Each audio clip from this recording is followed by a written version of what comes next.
Acceptez ces conditions pour apposer votre peuple. Nos terres ne sont pas à vendre. Pas un seul mètre carré. Je vais te raconter l'histoire la plus mystique de la résistance camerounaise. Un roi qu'on a essayé de pendre 3 fois. 3 fois la corde s'est coupée.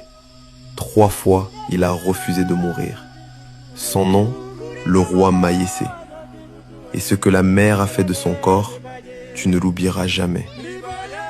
On est en 1893, le sud du Cameroun, la région de Kribi. Les Mabis sont un peuple de pêcheurs et de commerçants. Ils contrôlent la côte depuis des siècles.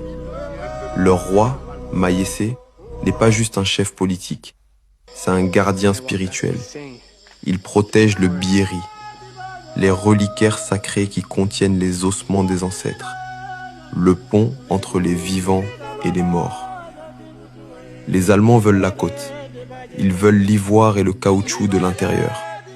Mais les Mabis bloquent les routes. Mayès refuse tout accord. Il refuse de céder ses terres. Il refuse de devenir un intermédiaire docile. Pour les Allemands, il y a un mot pour ça. Rébellion. Entre 1890 et 1893, c'est la guerre.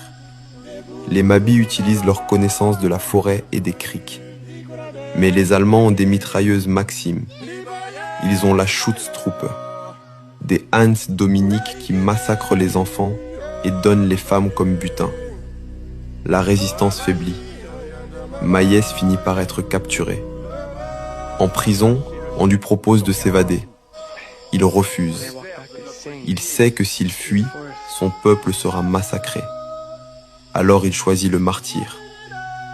Le 22 mars 1893, on le conduit à Bongaélé, sur la plage de Kribi, devant l'église.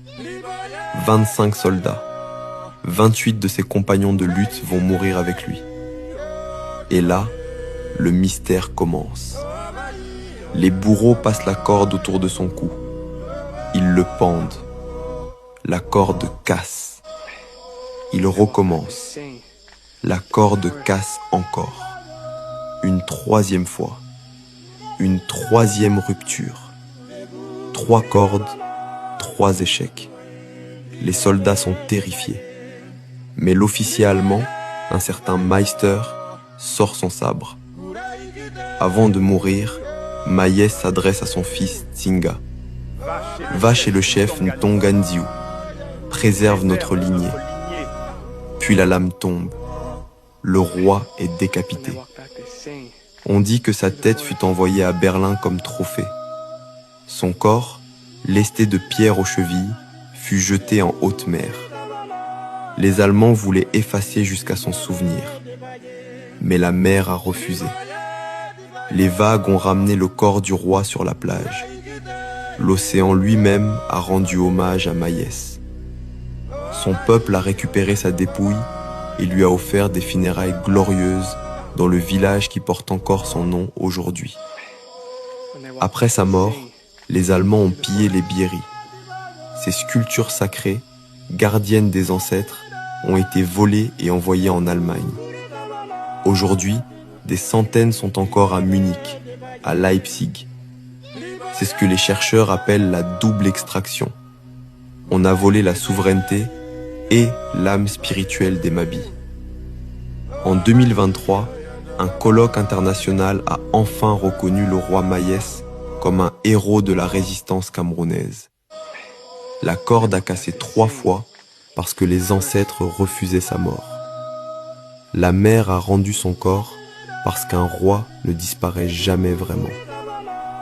Écris Mayessé en commentaire. Partage cette histoire et demande le retour des biéris. Notre mémoire est encore en exil.